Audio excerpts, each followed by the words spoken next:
Welcome back to Confessions of a Recruiter with Blake and Declan. We are on a global mission to build the world's largest community of recruiters so we can all connect and succeed together.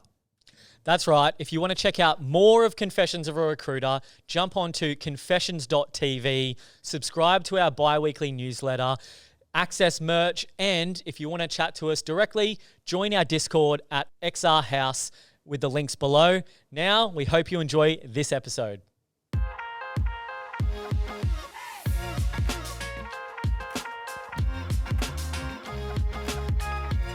Welcome back to another episode of Confessions of a Recruiter, joined by Blake and Declan, the recruitment entrepreneurs.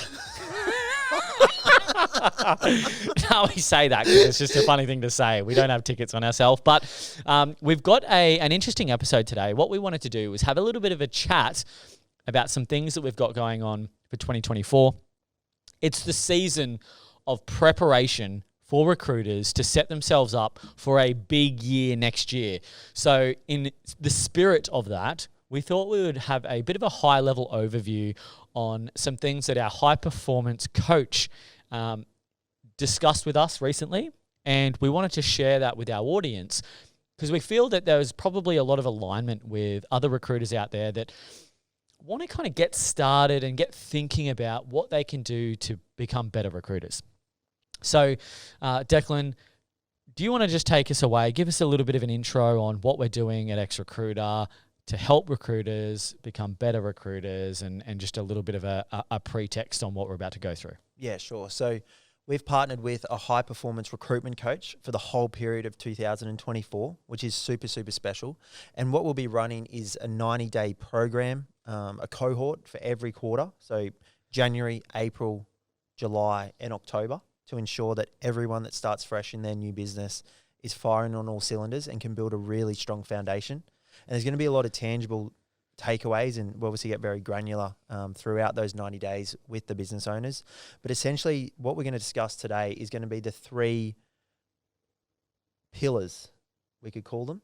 Yep. And they're called talent, time, and intensity. So that's what we're going to break down today, because these are actionable items that you don't need to own a business to do these things, and you don't need to wait till 2024 to implement them. This is what you can do right now to improve as a recruitment consultant, as a manager, or pretty much, a candidate resourcer, anything. And we're going to break down the difference between a high performer and, just kicking the can down the road, being average.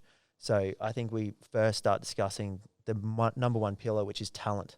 Yep, 100%. Now, before we get into talent, we just want to make something really, really clear here. This is kind of regurgitated from our high-performance coach. So if anyone's looking for some more information around who that is, how they can get a little bit more info and all that kind of stuff, reach out and we're happy to share their details. But for now, we'll keep their name private. So extending on what you just said then, Declan, this is not just, I guess, recruitment related. This could probably be extrapolated across just any professional wanting to become a better individual. So let's start with talent. Yep. So essentially, there's three things that you can do outside of tangible training to make yourself a better recruiter. And as Declan just said, there's talent, time, and intensity. The talent part of these three pillars is the first question you need to ask yourself is, what talent is required in my job to make me an exceptional performer? And as a recruiter, generally there's a lot of answers to this question. There's communication, there's sales, there's time management. And so the question then becomes, let's say it's sales, time management, and communication. How often are you working on becoming a better salesperson, a better communicator, a better time manager? And ultimately, this first pillar is around how much time per week do you spend on improving these skills? Your talent. These talents that are required to be an exceptional performer. And 99 times out of 100, Most recruiters will say, well, none. I do them in my job. Yeah.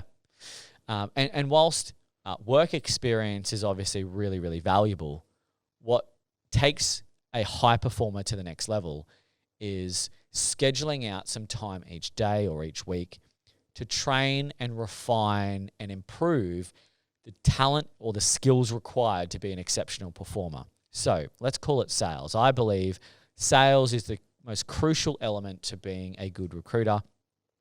Sales is a very broad term that can become, how to prospect, how to close, how to qualify, how to ask better questions, all of these kind of things. So how much time am I spending every single week on becoming a better salesperson? Now, the one thing that the high performance coach made clear is he's not referring to, do you listen to a podcast on the way to work or as background music to focusing on something else, say at the gym. How much time do you actually spend 100% focused and dedicated on understanding and learning whatever it is, the skill or the podcast or the book or the session or the training of that skill that you need to acquire? And I guess I'll ask you for some kind of like real life examples. How often do you spend each week on improving the skill, the crucial skills required to be a better recruiter? Oh, mate, I probably don't. Yeah. Oh, I'm guilty of it too. Yeah. Honestly, when it was just blended, then we would do it as a team. Training something you do, not something that you've done, and implement something every single day, like 10 to 15 minutes. But being, caught between both, then I find it very hard to It's not often a recruiter will proactively go out of their way and schedule time to learn a new skill or craft or get better at their trade. And ultimately, if we want to be a high performer, if we want to be the master of our craft, we need to put in the time to spend on refining our craft and sharpening the axe and getting better and better and better. So step one, to start to build the foundations of your pillar. Step one is to schedule out some time either each day or each week. Can be very, very elementary to begin with. It can be 1 hour a week, something that you can absolutely follow through with. But do it every day. It needs to be something that you can absolutely follow through with and then slowly improve. So if it's 2 hours a week, then start at 2 hours a week because you'll absolutely do that, and then slowly evolve into every day. But just kind of like a new diet, a new gym fad, whatever it is, if you go so hard and say, I'm going to start going to the gym 7 days a week from going from nothing, it'll last 1 week and then you'll fall off the bandwagon. Same concept in developing your skills and your talents as a recruiter. You can't just go 100 miles an hour straight away because it's not sustainable. So the advice that was given was start extremely small, something that you know with certainty that you will achieve, and then slowly add every single week a small amount of time frame. So let's say, hypothetically, a real life example, let's say you don't do any personal development on sales, then you would spend, let's say, 1 hour a week. So maybe on a Saturday morning when you wake up, you'll have brekkie, you'll have a nice coffee, and you'll spend 1 hour reading a book, studying a podcast, watching a training tutorial, enrolling in something, and that will be your 100% focus. Then the next week, you might go 1 hour, 10 minutes. The next week, you might go 1.5 hours. The next week, you might go 2 hours. And you'll slowly build up to, ideally, the perfect outcome would be half an hour to an hour every single day. So that's the talent sorted. If you're spending 1 hour a day, 5 hours a week, let's say, because there's 5 business days in the week, you will be so much further advanced as an individual comparing yourself to who you were 3 months ago, 6 months ago, 12 months ago, and every other recruiter you're competing against. Also, I think to add to that, one thing Inika mentioned last week that I think is really important. Yes, you need time, but also ways in which talent. You can, but blocking out time for your talent, right? Yeah. If you need ways in which you can introduce it to keep your day going, how she mentioned about like the mapping the market, do it as you go. Yep. She also mentioned another key thing that was really good. say you need to better your explanation when you present candidates to clients, leaving the interview with your fresh notes, getting one of your colleagues and saying, hey, I need to tell you everything about this candidate right now as if you were a client. Boom, boom, boom. They ask you a dumb question back. You can't answer it. Then you got to refine it until you finish every interview. Say you're doing 2-3 interviews a day. It's going to take you a minute to 2 minutes to leave that interview, say it. There's 6 to 10 minutes a day. There's your hour a week.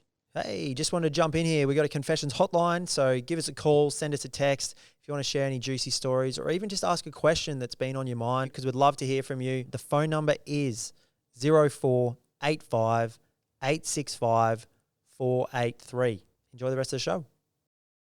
So keeping it front of mind, essentially, is refining that skill, keeping it front of mind and constantly working at it throughout the day if you've got the opportunity, and potentially, focusing on refining that skill throughout the week. So as a summary on the talent pillar of this, you need to be able to identify what the number one skill is required to be an exceptional performer. We recommend it's either sales, communication, or thereabouts. You need to be able to schedule out or keep proactive in being able to refine and better this skill. If you're not, you're just doing the same thing. So that's number one. Number two is time. Declan, do you want to walk us through the time element of this concept? Sure thing. So with the time, majority of us would agree, how many hours would you work a week? 40, 50, 60? Let's say I work 40 hours a week. 40 hours a week. So you would look at a high performer that works 50 hours a week. What would be the difference between both of you? Well, he or she would work an extra 10 hours a week. Yep, 10 hours a week. Yeah. So you've got an option. You've got to either spend more time doing what you're doing, or you can become more efficient in that time. So do you think you could be better if someone's working an extra 10 hours a week than you? They're purely the same skill level, same thought process. They weren't much better than you, but they just worked an extra 10 hours a week. Would they generate more? Would they bill more? Would they be a better recruiter? I guess all else being equal, if we had two cloned versions of myself, one Blake worked 40 hours, one Blake worked 50 hours, I guess you would have to expect that the outcomes and the performance would increase by 20%. Yeah. So if you're comparing a 10-hour difference each week, at the end of a quarter or the end of the year, that's 90 days extra someone's worked. Yeah. So if over the course of 1 year, if you're just doing, instead of your 40-hour week, you're doing your 50-hour week, for every year that you work, someone else is working, if they're working an extra 10 hours a week, is working 1 year, one year and a quarter. More than you. More than you. So not only are they getting more work experience, they've got more time to do deals, and output is much higher. I think that's a really, really crucial element, that you don't have to be overly talented or crazy to understand that concept. Look at Kobe Bryant. He was known for going to the courts till 1 a.m, shooting before practice, shooting after practice. He was obsessed and then became one of the best in the world. 100%. So let's say you're a 300K biller. Let's say you're a 200K biller and you want to bill more. Even if you don't do any of the talent or intensity pillars that we're referring to right now, if you purely just dedicated more time to the craft and time in the job, and instead of working from 8:30 to 5, you then worked from 7:30 to 6, statistically speaking, you will increase your billings by 20-25%. So now, instead of being a 300K recruiter, you are a 350, 360K recruiter. Is that right? Yep. No. You're a 400K recruiter. If you increase your billings by 25% over 300K, it's an extra 75. So you've gone from a 300K biller to almost a 400K biller simply just by putting in more hours. And to be frank, everyone can put in more hours. I've never met anyone that works so much they can't squeeze out an extra 1 or 2 hours for the day. Mm. So that's another really strong pillar for the time, is how much time are you going to dedicate to your performance? And just by simply putting in an extra 10 hours a week, you are working an extra 3 months a year for every year you work. And you are essentially guaranteed to be able to achieve more by putting in that more time. And that time may not be extra hours at the office. You could be getting to the office and you're actually just stuffing around with colleagues, you're talking shit, you're having an hour-long lunch break. You know, you're not actually spending the time doing what you're doing. Yeah, I mean, okay, so you can find the hours where you need to be. The first thought that anyone would have after I say that is, well, what if you're just not doing anything and you're spending an extra couple of hours in the office a day not being productive? Which leads us on to intensity. So what's the third pillar? What's the intensity pillar? That is what you're doing in the time. That's the intent and the intensity, the work rate you're firing at. I don't think anyone out there is 100% intensity 100% of the time and 100% works on their talent. Like maybe the best in the world are, but they're still probably not 100%. So what you do in those hours is going to dictate how you improve your talents. If you're doing wishy-washy talented stuff, but with no intention, then they're not really going to improve and you can drag that on over time. Same with the intensity and the intent that you set for your day. Someone who works 12 hours a day, 60 hours a week, you would rather be this person that's got 40 hours a week with 80% intensity than someone who's working 60 hours a week with 40 or 50% intensity. Yeah, so let's kind of explain what we mean about intensity. So throughout the day, we all have our moments where we're locked in, we're dialed in, we're focused. Let's say it might be over a 2 or 3 hour period where we've got good momentum and then something happens. We might have a client call in. We might have a colleague disrupt us in the office. We might start feeling hungry. We might want to go get a coffee. Whatever happens breaks our flow in our intensity, and then we're not intense anymore. So on a scale of 0 to 10, 10 being the most focused and dedicated with no distractions and high energy, high output, and 0 being completely distracted, not actually working, I would say, maybe you might have 1 or 2 or 3 periods throughout the workday where you are, let's call it 8 to 9 intense. And then the other times you might be 4 or 5 because you're somewhat distracted with office banter. You get kind of stuck on a scrolling episode through LinkedIn without any focus or clarity. And so how can we increase your intensity and keep it at the 8 or 9 for extended periods of time throughout the day? So it's obviously, you can obviously put in more hours, but if those hours are lackluster, not doing anything, then obviously that's not productive. But then when we move to the intensity pillar of these concepts, how can you remove anything out of your life through a day-to-day standpoint that reduces your intensity? So for example, having a certain conversation with a colleague. Let's say this colleague's a bit of a funny guy or funny girl in the office. They're always distracting and they kind of get you off track. Save your conversations with them at the end of the day where you've at least given yourself the best shot to stay focused and intense all day.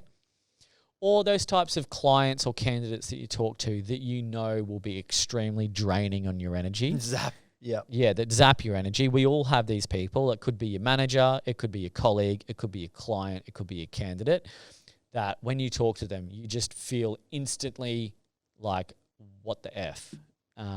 Save those and schedule those conversations towards the end of the day, because at least when you do have a conversation with them, if they do zap your energy, you're going home straight after and you can veg out on the couch. But if you have those conversations at the start of the day and it ruins the rest of your day, then that's on you now because you recognize that they are a drain on your energy.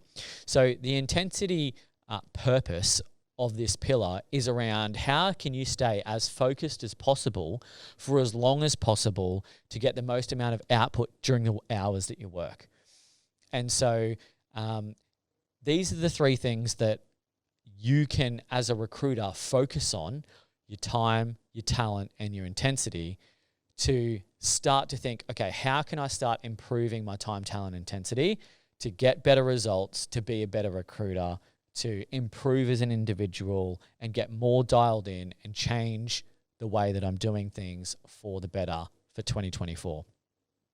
Have we covered those three? Is there anything to add on the intensity moment? I think intensity works a lot better when you're prepared, like having prep work done, identifying those things. Like you could write a list of things that you know take your energy or take your focus, knowing what your strong points can do in the morning, like if it's BD or even I had a good one. Harvey catches up with a candidate every morning and gets him juiced up, and it's like his clock on for work. I thought that was a good one. So just having those base anchors that you can link your intensity to and set the standards from the beginning. There wouldn't be too much else that I think is pretty clear.